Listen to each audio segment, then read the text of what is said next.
Allez, ça y est, c'est bon. Bonjour à nous-mêmes. Bienvenue. Ça, c'est pour notre première. Hein. On va être indulgents. Les gens vont être indulgents avec nous. Et c'est quoi déjà le but pour ça, Maman Coco, alors? C'est quoi le but? Bah, le but aujourd'hui, c'est que on va regarder une vidéo qu'on aura prise sur les réseaux sociaux et on va commenter cette vidéo, tout simplement. Alors, nous, on ne sait pas tout. Hein. On connaît pas tout. On va essayer d'apporter notre pierre à l'édifice et que chacun, en écoutant la vidéo, va aussi se faire son idée. Voilà. Nous ne sommes pas le Saint-Esprit, donc nous ne venons pas convaincre les gens. Nous venons juste poser les choses et puis laisser que le Saint-Esprit convainc les autres, les uns et les autres. Voilà. Et surtout, il est important de dire que ça doit être un safe play où on peut se poser des questions tellement dans le respect, mais vraiment pousser un peu l'esprit critique parce que je pense pas que le Saint-Esprit soit contre ça, parce que le Saint-Esprit est là pour répondre à des questions. Donc, il faut déjà se poser des questions. Alors, vous serez aussi les bienvenus à nous poser des questions si vous en avez. N'hésitez surtout pas. Alors, la première vidéo, sincèrement, j'ai pas le titre. Je n'ai pas de titre. Je sais pas ce que c'est. Mais nous allons commencer par partager cette vidéo. Soki moi si ayebaki déjà mibali misusu avant mariage. Mubali oyo azaki liboso muli muneza na kati. Yango na mona ke ba couple beba divorcaka. Parce que baza copain copine problème ezate babalani ma problème bandi. Parce que mutu oyo azalaki liboso muli muneza na kati tika la place té. Donc faut que chasser muli mwana. D'accord. Bon, cette vidéo elle est courte hein. Alors, elle est en lingala, donc bien sûr, on va expliquer en français pour que tout le monde comprenne. Maman Coco, qu'est-ce que le monsieur nous a appris? Il dit en bref que si une femme a déjà eu à connaître un homme avant et qu'elle se retrouve dans une nouvelle relation, le partenaire précédent est toujours en elle. Son esprit. Son esprit. Ouais. Son esprit reste encore dans la femme. Et c'était quoi la conclusion d'après le gars? Et donc, en gros, la dame doit être délivrée, c'est ça? Elle doit être délivrée parce qu'elle a l'esprit de son premier partenaire ou de son ex en elle. OK. Very interesting. Sinon, ça crée des problèmes de couple. Ah, OK, parce qu'il y a un autre homme, un autre esprit, en fait. OK. OK.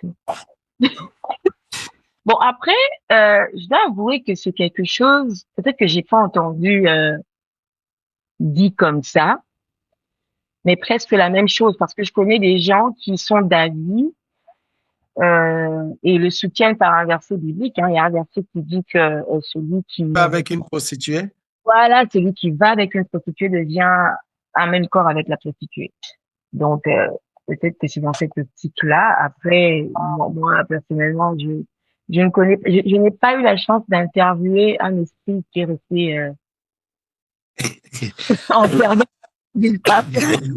Désolé.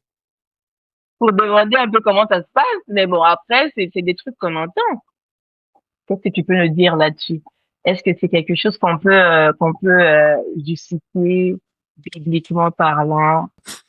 Bon, déjà, nous devons comprendre une chose, c'est que nulle part dans la Bible, on nous parle de ces histoires-là. C'est-à-dire où on nous développe la sexualité entre deux êtres et des esprits. C'est pas biblique. Mais, donc, c'est déjà inutile de venir enseigner les gens ce qu'ils doivent faire dans leur lit ou ce qui s'y passe. Mais là, il n'est pas venu nous enseigner ça, il est venu nous parler de délivrance. OK. Bon. Maintenant, on va se poser une première question. Le sexe est charnel ou spirituel? Bon, après, je sais pas. Moi, je pense que comme dans la plupart des choses dans la vie, il y a toujours une part charnelle et il y a toujours une part spirituelle. Donc, je dirais, parce que là, on parle du sexe. Quand on considère, par exemple, que les mariages, l'union entre un homme et une femme, n'est pas seulement physique, mais aussi spirituel. Donc, je pourrais comprendre. Mais qu'une femme pour le sexe ici soit un acte spirituel. Oui, le verset que je viens de citer là, c'est un verset qui justifierait aussi le côté spirituel de la chose. Parce que D'accord. Bon. comment quelqu'un qui va avec la prostituée deviendra un même corps avec lui, sachant que physiquement, après l'affaire, les deux personnes se séparent. D'accord. C'est dans 1 Corinthiens. Alors, le problème avec la sexualité, c'est surtout comment on les appelle? Et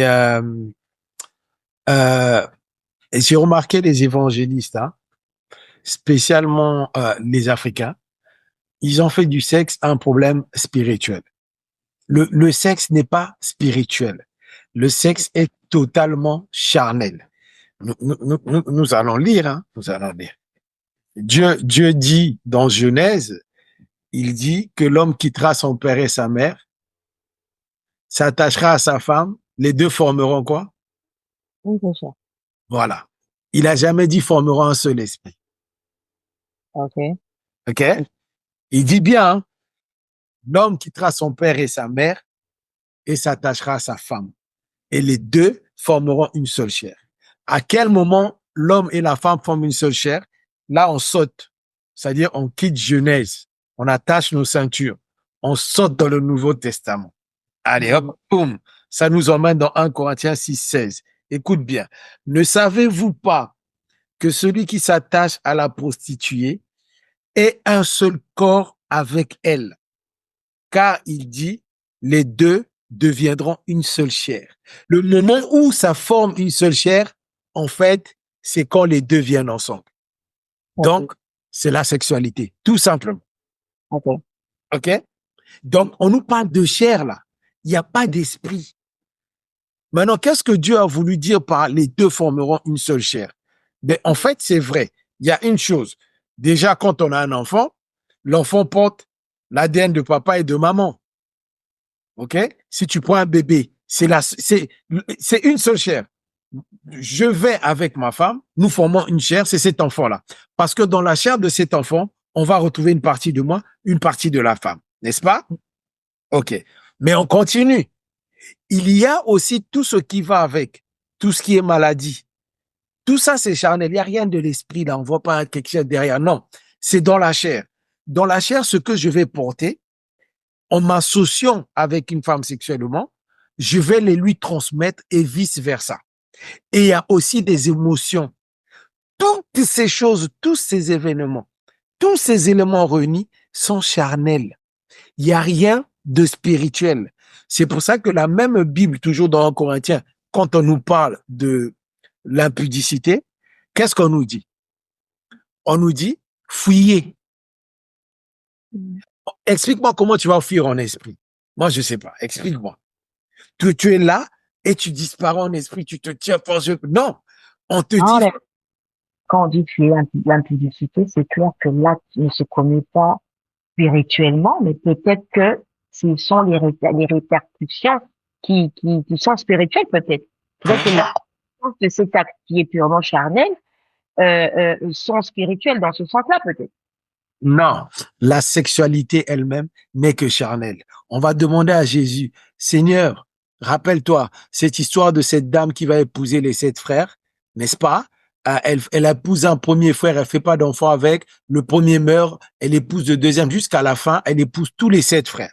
On lui demande à Jésus, mais explique-nous, au ciel là-bas, à qui appartiendra-t-elle? Parce qu'elle est sortie, elle s'est mariée avec les 7. Il dit que là-bas, hein, y a pas, vous serez comme des anges en fait. C'est-à-dire que l'esprit n'a pas de sexualité. OK? Voilà. La sexualité n'est pas spirituelle. En fait, il faut qu'on arrête d'infantiliser les gens, surtout les chrétiens. On est dans un truc où il y a que 2 choses chez les chrétiens. Si ce n'est pas Dieu qui fait, donc c'est le diable. Et il y a une chose qui est très dangereuse, c'est qu'on dédouane complètement l'homme. On dédouane l'homme pour tout mettre soit dans le démon, soit dans Dieu. Non, je suis désolé. Tout ce que nous faisons, c'est une conséquence directe du péché. Le péché qui s'est passé dans le jardin a corrompu l'homme. Est-ce que tu comprends? L'homme est corrompu. Le cœur, c'est pas moi qui dis, la Bible dit le cœur de l'homme est mauvais. La Bible n'a jamais dit le cœur du diable est mauvais qui le transmet à l'homme. Il dit le cœur de l'homme est mauvais. Donc, l'homme dans le péché, dans sa nature pécheresse, est plein de vices, plein de mauvaises choses. OK? Maintenant, le diable ne fait que s'amuser avec ce que nous avons déjà. Quand je me mets à penser à faire du mal, il vient juste m'aider dans ce sens-là, à renforcer cette mauvaise idée du mal. Mais la pensée est d'abord venue de moi. Tu vois? Donc, l'histoire de mettre la sexualité comme étant quelque chose de spirituel, moi, j'entends dire les gens, ah oui, tu couches avec la nuit, vous couchez avec des sirènes, des machins. Toutes ces choses-là sont des conneries. En réalité, la sexualité, elle est charnelle. Point. Il n'y a pas d'esprit. Maintenant, est-ce que le démon, puisque vous aimez les démons, je vais vous en donner gratuitement, est-ce que le démon peut s'amuser avec pour te pousser dans une certaine perversité? Oui. Je dis, mais à la base, le mal est en toi. Il ne fait que appuyer ou encore t'ouvrir des portes qui vont faire que tu aies accès à tous tes vices. Est-ce que tu suis? Mais il n'y a rien de spirituel dans la sexualité. Il n'y a rien de spirituel. C'est charnel. Ça reste charnel. Quand on se lie à une femme, à son mari, c'est charnel. Il n'y a pas d'esprit dedans. Il n'y a pas un truc de ouh, non, il n'y en a pas. Est-ce que cette idée de de la sexualité comme étant quelque chose de charnel ne vient pas des autres croyances, des autres religions, en disant ça, je vois par exemple euh, nos croyances africaines, par exemple. Parce que des fois, j'ai l'impression que bien que l'on soit chrétien, euh, dans l'Église aujourd'hui, beaucoup s'attachent encore à certaines de ces choses-là. Parce que quand tu entends des témoignages, par exemple, la majorité des choses qui nous sont prêchées après, pourtant en matière de délivrance, sont souvent tirées des témoignages que les anciens occultistes ou les anciens sorciers racontent très souvent. Il y en a beaucoup sur YouTube d'ailleurs. Et ces gens-là te diront par exemple qu'ils utilisent la sexualité comme un moyen de transmission d'esprit et tout. Est-ce que, parce que là, je prends ce que tu viens de nous dire et j'essaie un peu de raisonner. D'où vient cette idée? Parce que c'est une idée qui est quand même ancrée dans l'Église aujourd'hui. Un bon nombre de chrétiens pensent comme cela. Il suffit de voir juste les vidéos qui abordent ce thème et la manière dont on aborde ce thème. Est-ce que cette idée-là vient d'ailleurs et elle a été adoptée ou alors, à ton avis, ça vient d'où? Le problème, c'est que la Bible est claire. La Bible dit le diable est un menteur.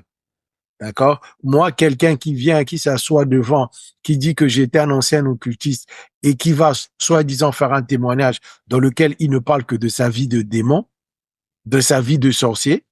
Il n'y a pas Christ dedans. Il n'y a pas de louange de Christ. Il n'y a pas la glorification de Christ. Ça, tout ça, c'est des bêtises. Écoute, ce que je veux dire par là, c'est que le diable peut utiliser tout ce qu'il veut.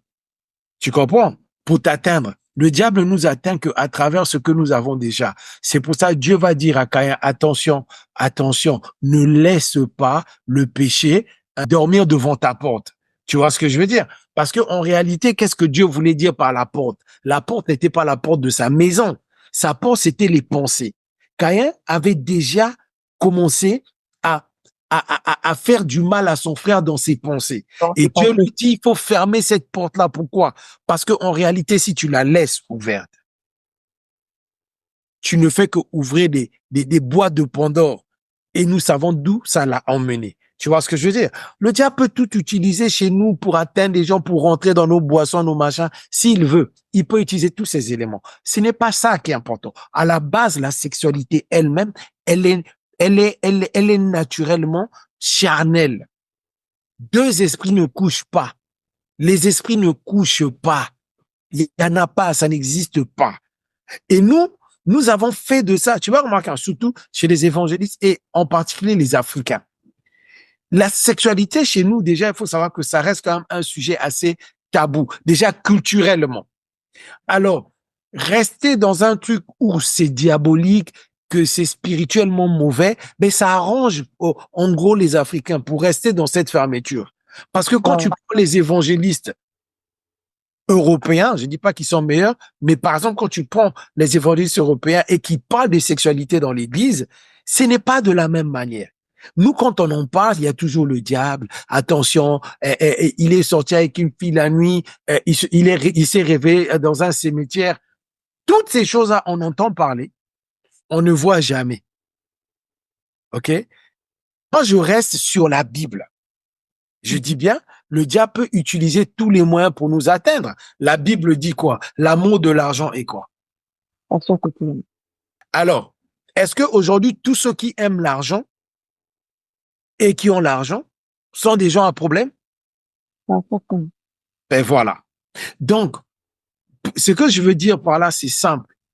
Je ne dis pas que ce monsieur, ce qu'il est venu raconter, c'est faux. À la limite, c'est même pas ça qui est intéressant. Je veux juste que nous comprenions d'abord avec quoi, parce que si tu n'es pas conscient, avec quoi comment on dit ça en français, de vivre ou de traiter, en fait. Voilà, Voilà, si tu es incapable de comprendre que là, je traite avec quelque chose de spirituel et là, je traite avec la chair. Si tu es incapable de comprendre ça, tu vas passer ton temps à voir le diable partout. Si nous partons dans Galates, nous allons voir le fruit de l'esprit et nous allons voir les désirs de la chair. Et dans les désirs de la chair, il y a quoi? La luxure, hein? L'impudicité, l'impureté. Tu vois, toutes ces choses sont dans la chair. Est-ce que tu as entendu dire que c'était dans l'esprit? Non. Ce sont d'abord les problèmes charnels. Tu vois? Alors, les gens se dédouanent aujourd'hui. J'aime beaucoup le sexe, je couche avec des filles n'importe comment dans la rue. C'est le diable. C'est un esprit. Oui, c'est ça. Oui. Dans ma famille, il y a un esprit d'impudicité qui a toujours existé. Mon père a toujours aimé les femmes, mon oncle, mes frères, nous tous, quoi. Voilà.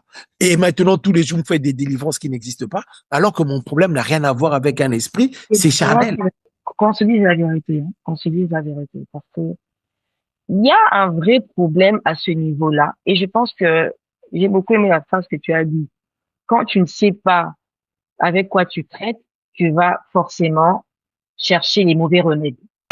Faire une délivrance qui a trait avec les problèmes spirituels pour un problème qui n'est pas spirituel, faut pas s'étonner après que les choses ne marchent pas. Ne marchera pas.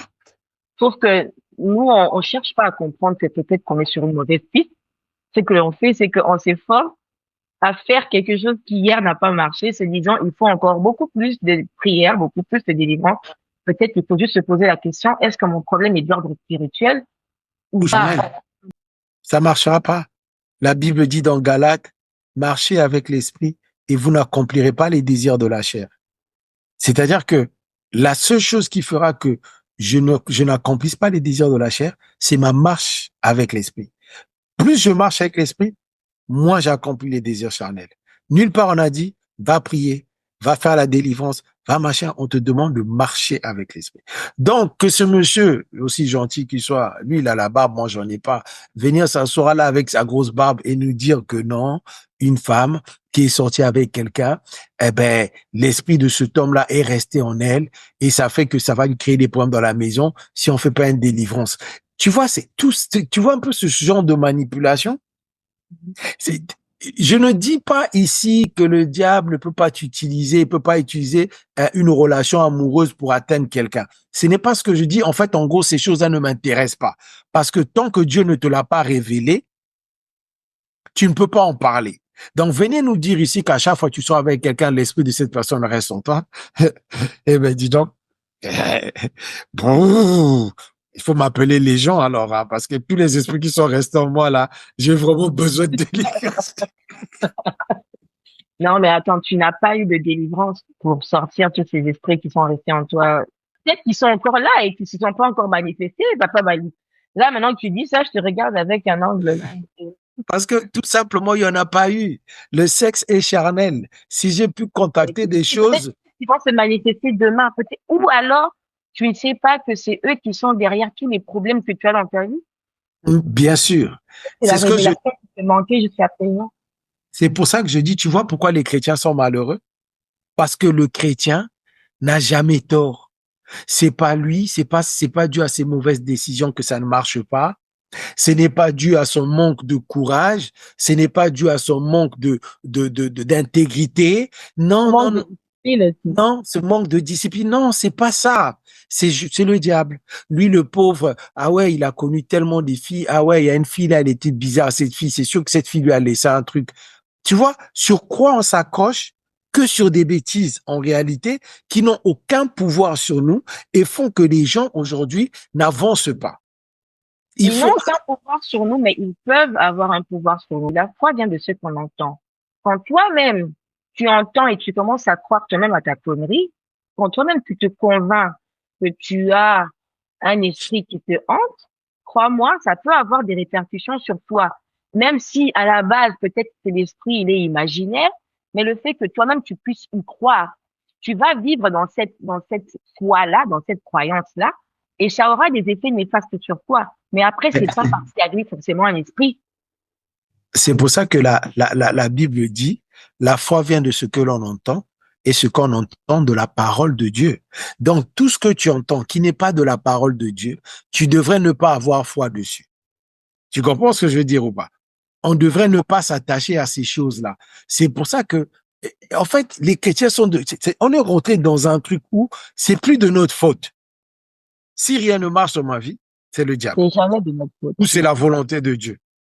Tu vois Bon, ce que je veux après, papa m'a dit que c'est pas un truc qui a commencé aujourd'hui, hein. Je me rappelle notre ancêtre Adam, c'est lui qui est le premier qui nous a appris ça, à fuir nos responsabilités. J'ai comme l'impression que les chrétiens, ils croient à tout, sauf à la parole de Dieu, en fait. Parce qu'aujourd'hui, je peux me réveiller un bon matin. Tout dépend du charisme que j'ai et de l'assurance que j'ai en racontant la bêtise que j'aimerais faire gober aux gens. Il y Ouais. aura forcément quelqu'un qui sera prêt à écouter ce que j'aurai à dire. Il y aura forcément quelqu'un qui va me croire, même si ce que je dis n'a bibliquement rien à voir avec la parole de Dieu. Aucun fondement, en fait. Pourquoi chaque personne, ou deux, trois personnes, ou parce que quelque chose de faux qui a été raconté depuis des années et dit à l'église, personne ne se donne la peine de vérifier si ce que l'on nous prêche, la paix qu'on nous raconte, est réellement biblique ou pas. Aujourd'hui, dans beaucoup de délivrances, on va te poser des questions de ce genre. On te demandera, voilà, combien de personnes, combien de personnes t'as hébergé chez toi. Ouais, non, mais moi, je discutais j'avais cette discussion avec une sœur là au sujet du sexe, évidemment. Et elle était restée dans le fait que c'était spirituel. Tu comprends? Parce que évidemment, c'est vrai que c'est comme ça qu'on a appris ça. Les maris de nuit, les femmes de nuit. Une sœur sortait avec un monsieur, le monsieur là a fait des trucs en sortant, ça a laissé des fibromes. Tu vois, en fait, nous sommes capables de croire à une telle grosse bêtise, même quelquefois incapable de croire même que Dieu peut juste tout simplement guérir quelqu'un. Tu vois ce que je veux dire? C'est-à-dire que le chrétien arrive à un niveau de croyance où il croit à tout et n'importe quoi, sauf comme tu as dit, à ce qui est vrai. Restons, c'est pour ça que je dis, restons juste dans la Bible. Moi, je ne suis pas contre que le sexe soit spirituel, machin, mais prouve-le-moi bibliquement, c'est écrit nulle part. Merci. Tu as raison, ça reste très dangereux. C'est même très grave en réalité. Et il y a beaucoup, hein, je dis bien, il y a beaucoup d'enseignements chez nous qui sont basés sur des choses qui ne sont pas bibliques. Tu vois ce que je veux dire? Ouais. Regarde, je vais te donner un exemple. Et donc, je pose une question. Donc, supposons qu'une femme est spirituellement mystique. Le fait que je l'épouse et que je couche avec, donc, parce que nous sommes mariés, ça va casser maintenant l'esprit là. Non, en fait, on te dira que là, ça dépendra maintenant de ton niveau de spiritualité. Genre, si ta femme, elle est, Le déjà, sexe, ça deviendra sanctifié. ça dépendra de ton niveau de spiritualité. Si tu es un homme de prière, déjà, Dieu va te révéler qu'il y a quelque chose qui ne marche pas avec ta femme, pour qu'on puisse déjà commencer par délivrer ta femme. Et au cas où tu aurais loupé cette première étape, mais si tu es très fort en prière, bah l'esprit pourra peut-être se manifester et à deux vous pourrez entamer la délivrance. Je sais pas. Bref, je te raconte, tu vois que je te raconte n'importe quoi. Mais bref, c'est ça en fait. On te fait Ouais. croire que parce que le problème il n'est même pas à ce niveau. Le problème est au niveau où on commence déjà à prêter foi à ces choses. Tu vois. Qu'un sorcier puisse penser que ça se passe comme ça, moi, ça ne m'étonne pas. Mais qu'aujourd'hui, que ces choses-là soient enseignées à l'église, moi, je me pose la question, pourquoi on ne nous enseigne pas, tout simplement, ce qui est biblique? Eh ben, je te dirais pourquoi. Parce qu'on a l'impression aujourd'hui, moi, personnellement, j'ai l'impression que les enseignements bibliques paraissent pour certains comme trop soft, en fait. Il n'y a pas de sensationnel. Alors que les histoires de l'autre camp, c'est beaucoup plus sensationnel. On te raconte des trucs de ouf, comment quelqu'un traverse les murs. Dernièrement, il y a une jeune fille qui a raconté comment elle collectionnait des spermes et tous les consorts pour aller. Ouais, soi-disant. Allez. Tu vois ça là, c'est sensationnel. Jésus-Christ a dit, cette parole est esprit et vie. Cette parole est esprit et vie. C'est-à-dire que ça touche d'abord l'esprit et ça donne la vie. Et le problème, c'est que en fait, nous aimons pas parce que l'esprit ne ressent rien en fait. C'est ça que nous devons comprendre. L'esprit n'est pas charnel. L'esprit ne va pas manifester toutes les sensations que nous avons, tu vois, dans la chair. Et les gens aiment la sensation. Si ils n'ont pas peur, si ça ne crée pas en eux un sentiment, ce n'est pas pour eux. Hein, je dis bien, ça vient pas de Dieu. Or, tu peux Voilà. écouter la parole de Dieu sans que ton corps, sans que tes émotions ne vibrent. Mais ton esprit, lui, est en train de prendre, est en train d'agir. Tu vois ce que je veux dire? Donc, c'est là où est le problème aujourd'hui. Et je suis totalement d'accord parce que je trouve que tu as soulevé un point très important. C'est devenu tellement dangereux que, au final, on en parle dans nos églises comme si c'était normal. Parce que si tu lis la Bible de Genèse à Apocalypse, nulle part on nous parle des choses. La sexualité dans le couple, on ne parle pas de ces choses. On ne parle pas de ça. Pourquoi? Parce que c'est charnel. C'est charnel. On vous met, Dieu vous a béni, ok? Vous appelez ça bénédiction, vous êtes mariés, ok? Battez-vous dans votre maison là-bas. Tu comprends? Vous n'avez pas besoin d'un pasteur. Vous seul. Oui, vous n'avez pas besoin d'un pasteur pour vous expliquer comment faire des choses, pardon, ou vous faire peur, soit disant telle pratique, c'est diabolique. En fait, on a sorti ça d'où? Ah oui, merci. Hein. Là, tu entres encore ça reste dans la même thématique. C'est que, vu que le sexe est considéré comme quelque chose d'hautement spirituel, ben, on te dit que même étant marié, dans le mariage, il faut quand même faire attention. Parce qu'il y a des pratiques qui, ne sont pas bibliques. Il y a des pratiques qui ne sont pas pour les enfants de Dieu parce que ces pratiques-là sont utilisées dans le monde des ténèbres. Là encore, tu vois, on se pose la question, c'est Qui a été là-bas? non, on se pose la question, qui nous dirige en fait? Quand tu nais de nouveau, tu fais quoi? Tu dis, tu déclares que Jésus-Christ est ton Seigneur et ton Sauveur. Si il est ton Seigneur, c'est ton Seigneur qui doit te guider. C'est la parole de ton Seigneur que tu es, à la parole de ton Seigneur que tu dois dire oui et amen. Pas la parole de quelqu'un d'autre. Non, T'as mais nous, on déjà, a l'impression que ça suffit pas. On a l'impression qu'on a besoin encore d'autres informations pour que j'ai, savoir comment combattre ça une... c'est sensationnel. Ça c'est, en fait, il faut appeler les choses par leur nom. Ça c'est sensationnel. Ça c'est des bêtises. C'est des bêtises. C'est vraiment des bêtises qu'aujourd'hui, qui sont devenues, tu vois, c'est que le point, c'est on les a normalisées. Et c'est là où c'est dangereux. C'est devenu normal, un papa d'un certain âge, barbu, qui vient s'asseoir devant un peuple, il va ouvrir une Bible, il ouvre la Bible, mais il commence à vous raconter quelque chose qui n'est même pas dedans. Et vous êtes tout ça, amen. Et comme on aime les sensations, on nous appelle un vieux, soi-disant, qui sort de je ne sais où, qui a soi-disant rencontré Christ. Il va parler pendant 2 heures. Je partais dans l'eau ou je partais dans des boîtes. Je voyais des filles. Je prenais leur vie en couchant avec elles. Bref, que ce genre d'histoire qu'on ne peut pas vérifier. Il va parler pendant 2 heures. Dans tout ça, il n'y a aucune louange à Christ. Il n'y a aucune glorification de Dieu. Et voilà. À la fin, Mais aujourd'hui, malheureusement, ça caractérise la majorité de ce qu'on appelle témoignages aujourd'hui. Ce sont des gens qui viennent relater leurs expériences dans le monde des ténèbres, mais en quoi ça nous concerne, nous, enfants de Dieu, en fait. ce qui transforme, c'est l'évangile. Ce qui se passe dans le monde des ténèbres n'a jamais transformé quelqu'un. C'est l'évangile qui transforme. C'est l'évangile. C'est la bonne nouvelle de Christ qui transforme. Donc, quand tu viens dans un endroit comme une église, nous sommes censés venir donner de la bonne nouvelle. Pas venir faire peur aux gens, pas venir raconter des histoires. En fait, ces histoires-là de j'ai couché avec une fille, son esprit est resté en moi, ok. Mais entre-temps, le matin aussi, j'ai mangé un pain qui était fait dans une boulangerie. J'étais pas là-bas, moi. Je sais pas aussi ce que le boulanger a mis dedans. Donc, si on continue à penser... Là, c'est la prochaine étape, en fait. C'est que tu vas commencer à remettre en question toutes les autres choses. On vit en fonction du monde des ténèbres. Ah, Donc, ok. tu te réveilles le matin en te posant la question, est-ce que mon pain n'est pas passé par un boulanger sorcier qui a été envoyé avec la mission de m'ensorceler, de me détruire?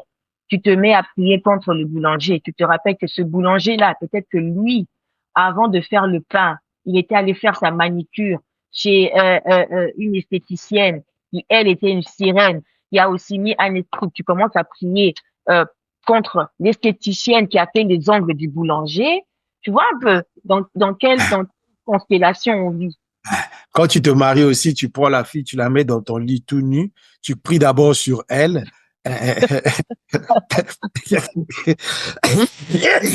Jamais, on sait jamais. Bon, après, Malik, le problème, c'est que quand on parle, quand on dit ça, il y a des gens qui disent, OK, venez, lisez, peut-être parce que vous ne connaissez pas. Comme on a dit, hein, on a dit au départ, on prétend pas connaître. On partage tout simplement. Tel que la Bible dit, que toute personne soit trouvée pour épreuve pour menteur et que Christ seul soit le seul qui soit. Tant que, si nous on a tort, tant que Christ a toujours raison, tant mieux. Amen. Qu'est-ce qu'il faut alors dire pour les gens chez qui on voit clairement une sorte de comportement répétitif? Genre le père était polygame, lui aussi est polygame, voilà, toute une génération qui se suit ou des cas d'impudicité genre répétitif ou quelqu'un qui est dans des addictions et qui n'arrive pas à sortir de ça. Est-ce qu'on veut vraiment nous faire croire que c'est pas, il n'y a pas un esprit derrière? Le mal nécessaire, le vrai problème du mal chez l'homme, c'est le péché. C'est pour ça que tu remarqueras. Prends l'exemple, par exemple, des gens. On va prendre que les gens qui ont des problèmes d'addiction. OK? Prends des gens qui ont des problèmes d'addiction dans l'alcoolisme, par exemple, et qui ne prient pas. Ils connaissent pas Dieu. Ces gens-là, combien de fois, ils vont dans des centres de réhab. Ils vont rentrer là-bas. On va le garder pendant 6 mois. Il sort. Oh, pendant 6 mois, je ne bois pas. Mais regarde quelle vie ils ont. Le mec doit fuir partout. Dès qu'il passe à côté d'un bar, il faut qu'il appelle quelqu'un vite. Il y a toujours un référent. Donc, tu vois très bien que le monde n'arrive pas à guérir ces choses. Pourquoi? Parce que en réalité, il y a que Dieu qui peut transformer quelqu'un. Ces choses-là ne sont pas d'abord diaboliques. C'est tout simplement les conséquences directes du péché sur l'homme. Est-ce que tu comprends? C'est ça. Notre problème, c'est le péché. Après, le diable va jouer sur certaines choses ou pas, ce n'est pas important. Mais le problème de l'homme, c'est le péché. Si mon père était polygame, mais attends, il n'y a pas besoin de l'esprit de mon père en moi. J'ai grandi dans une famille polygame. J'ai vu mon père avec beaucoup de femmes. Ça devient naturel chez moi. Et donc, je vais vers ce sens-là, moi aussi. C'est tout simplement naturel. J'ai grandi dans ça. Hein? Prends un enfant aujourd'hui qui vient de naître, va le faire vivre avec des singes. Ce gamin-là vivra comme un singe, il parlera comme un singe, il montera dans l'arbre comme des singes. Il ne va pas marcher comme un homme, faire des choses comme un homme. Donc, arrêtez de toujours vouloir voir le diable partout, des liens, des machins. C'est la chair, c'est charnel. Et on connaît aussi des cas où le papa était polygame, mais le garçon a grandi et lui, il n'a pas voulu faire ça. Il y a aussi des cas comme ça. Donc lui, c'est quoi? Lui, il a reçu la grâce de Dieu, quoi. Et les autres qui sont tombés dans la polygamie, eux, c'est les démons qu'il faut délivrer. Arrêtez ces choses. Est-ce que c'est toujours bien, peut aussi arriver un cas où c'est clairement, je sais pas, une possession démoniaque ou, à ton avis, c'est toujours des cas charnels? Non, regarde, je t'explique un truc. Quand tu lis la Bible nous dit quoi en ce qui concerne le diable? Résister, non? Ouais. Résister au diable. On dit qu'il tourne autour comme un lion rugissant cherchant qui dévorer. OK? Mais la Bible nous met surtout en garde avec nous-mêmes. Hmm. Si tu lis Paul, Paul que les gens lisent mal, là, qui comprennent pas, tu verras que notre problème, c'est d'abord nous-mêmes. Paul combattait la chair, mais quand on parle de chair, les gens s'arrêtent à l'impudicité. Mais il y avait aussi l'orgueil, le manque d'humilité, Non, c'est ça. la connaissance du monde, la sagesse du monde qui nous fait quelquefois nous opposer à Dieu. Tu Ouais. comprends? Nulle part le diable est un problème. Mais chez les évangélistes, c'est ce que j'ai dit. On a oublié l'homme, on a oublié tes problèmes, on a oublié tes capacités. On met le diable devant dans toutes choses. Je dis bien ici que tu peux avoir un problème de sexualité Hmm. et que le diable peut multiplier ça chez toi en ouvrant juste des portes. Mais en fait, c'est ce que j'ai dit. C'est juste un mal qui est d'abord en toi. Le diable ne vient pas mettre en toi ce qu'il n'a pas, ce que tu n'as pas. Tu sais ou pas? Il vient pas planter quelque chose, non. Quand l'apôtre Paul dit résister, et quand il dit faites attention parce qu'il tourne autour comme un lion rugissant, cherchant qui dévorer. Il tourne autour, ça signifie quoi? Si moi j'ai quelque chose, je peux te faire du mal, j'ai accès à toi, pourquoi je vais tourner autour de toi? Je te saute directement dessus. Mais si je tourne autour, c'est parce qu'en fait, je ne peux pas t'atteindre. J'attends juste que toi-même, voilà, que toi-même tu aies une occasion. C'est pour ça que Dieu va dire à Caïn, attention, que, le péché ne se couche pas devant ta porte. Parce que à force, tu vois ce que je veux dire? Mais nous, laissez-moi saisir. Moi, le diable, ça m'intéresse pas. Oui, il y a des cas particuliers qui peuvent être des cas poussés par démoniaque, machin. Oui, mais ça, c'est des cas particuliers. On va pas faire d'un cas particulier une généralité. À la base, le problème du sexe, c'est un problème de luxure. C'est un problème charnel. C'est tout. C'est tout. C'est juste la perversité chez l'homme, c'est tout. C'est pour ça qu'il y en a, c'est plus dans leur vieil âge qu'ils arrivent maintenant à résister contre ces choses-là. Pourquoi? Pourquoi? Quelqu'un qui était tout le temps sexuel, il était très actif sexuellement. Mais une fois qu'il a commencé à arriver à un certain âge, il a plus les mêmes forces, il s'intéresse plus. C'est là où donc le démon là est sorti. Oh. On va dire que c'est le démon qui a affaibli son corps. Ouais. En gros, moi, c'est tout ce que je peux dire à ce sujet. Je trouve que c'est très dangereux de toujours présenter le sexe comme quelque chose de spirituel, pendant que la Bible elle-même la montre d'abord. C'est toi, non? Tu m'as envoyé la vidéo tout à l'heure où le garçon là disait que il guérissait des malades, machin. Il se croyait spirituellement haut, donc il allait résister. Hein? Tu te rappelles? Tu vois l'amalgame et le danger que ça apporte, c'est que s'il avait compris que la sexualité était d'abord charnelle, il allait faire aucun lien avec soi-disant l'onction qu'il a. Tu comprends?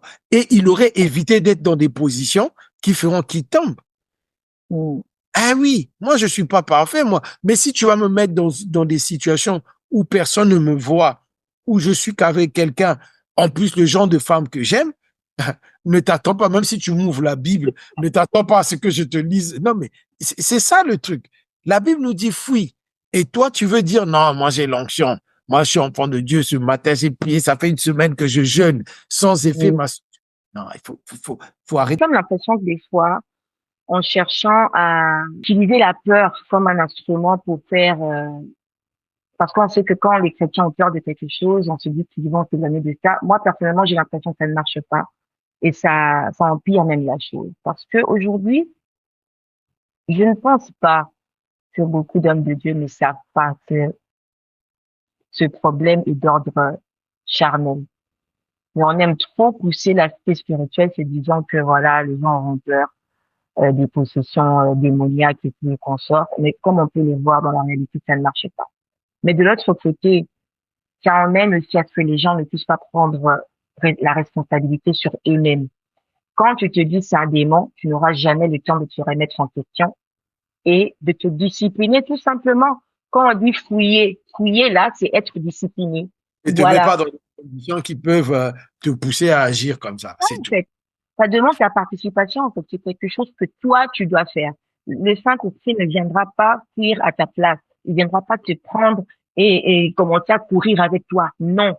Or, si tu es là en te disant que ce problème n'est que d'ordre spirituel, tu auras tendance à chercher un bouc émissaire, à accuser les démons alors que c'est toi qui as fait la chose, c'est toi qui as accepté, c'est toi qui as répondu de fouiller, tu vois.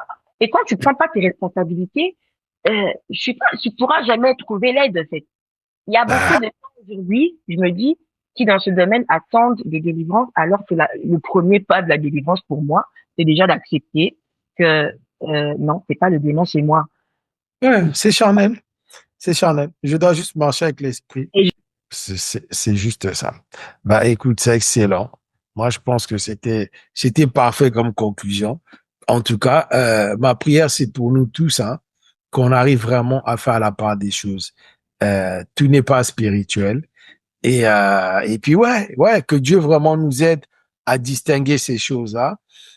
Mais je nous encouragerais surtout à beaucoup être capable, même quand c'est des soi-disant hommes de Dieu que nous aimons, être capable de ne pas écouter certaines choses quand nous savons que ça n'a aucun fondement biblique. Aussi adorable que paraît l'homme de Dieu. Quand c'est pas, je ne parle pas ici de doctrine forcément, parce qu'il y a des choses sur lesquelles on sera pas forcément tous d'accord. Mais quand quelque chose n'a pas de fondement biblique, ça sert à rien. et quand quelque chose peut être vrai, mais ce n'est pas biblique. On dit pas que c'est faux, que les gens qui font des témoignages que c'est faux. Moi, tout ce qui a trait avec l'enseignement, euh, dans la vie chrétienne en tout cas, ça devrait avoir pour fondement la Bible, la parole de Dieu tout simplement. Non, mais écoute, moi, si j'ai un témoignage à faire sur toi, imagine-toi, je viens de témoigner sur toi, mais pendant tout mon témoignage, je n'ai pas parlé de toi. Tu vois? Non, tu peux parler, parce que dans ces témoignages-là, c'est pas comme s'il parlait pas de Christ, mais Non. tu parles, tu peux citer le nom de quelqu'un sans rendre témoignage de la personne. Mais évidemment, mais moi, je te dis seulement, rarement il cite le nom, rarement il parle. Pourquoi? Parce que dès qu'il s'assoit, il commence avec je. J'étais. J'étais l'amant du diable. Je sortais dans la nuit. Il me demandait d'aller prendre ça. Il te raconte tous ces détails. À la fin, il y a un seul nom qui dit, ah, l'homme de Dieu a prié pour moi. Aujourd'hui, je suis délivré. Bon, ok, tu regardes des témoignages un peu extrêmes là. Voilà, tu viens rendre témoignage parce que nous qui sommes là, la chose qui nous a rassemblés là, c'est Christ. Donc quand tu viens là, on espère que tu vas nous parler de Christ. Mais si tu viens nous parler de tout ce que tu as vécu, et en fin de compte, on a même l'impression que tu rends témoignage au diable, ça nous sert à quoi?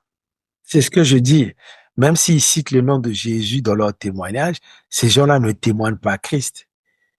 Parce que si tu dis le nom de Jésus juste pour dire Jésus m'a sauvé, alors que tu viens de nous faire 250 minutes à parler que de tes exploits dans le monde des ténèbres, non, franchement, ça n'a aucun sens. Donc, en tout cas, comme dit la Bible dit, nous ne prophétisons qu'en partie, nous nous connaissons qu'en partie. Le but ici, c'était pas pour dire que nous connaissons mieux que les gens. Je laisse cet esprit convaincre les cas parce que je sais que surtout ces histoires de sexualité charnelle là, il y a beaucoup de gens qui ont encore beaucoup de mal à l'accepter et je laisse ça passe à l'esprit. Mais moi, depuis que j'ai compris ça, franchement, ça m'a soulagé, quoi. Vraiment, ça m'a soulagé parce que cette histoire de spirituel avec la sexualité qui n'a rien à avoir et bibliquement, c'est même, tu peux pas le prouver, quoi. Et c'est devenu le marché. Donc, Dieu nous aide. Et ça aide aussi à rester humble, à savoir que peu importe le niveau de spiritualité que je pourrais atteindre par la grâce de Dieu, dans ce domaine-là, je dois faire, tout simplement. C'est tout à fait ça. C'est vraiment ça. Ben, amen. Gloire à Dieu. Ça, nous avons terminé notre première de ce soir. Enfin, j'espère. Désolé pour la lumière aujourd'hui. Demain, je ferai mieux. Ça sera plus clair. Vous me verrez bien. Et voilà, les femmes, elles sont toujours belles, même quand elles n'ont pas de lumière. Moi, je suis pas lumière, donc c'est compliqué. Donc voilà. So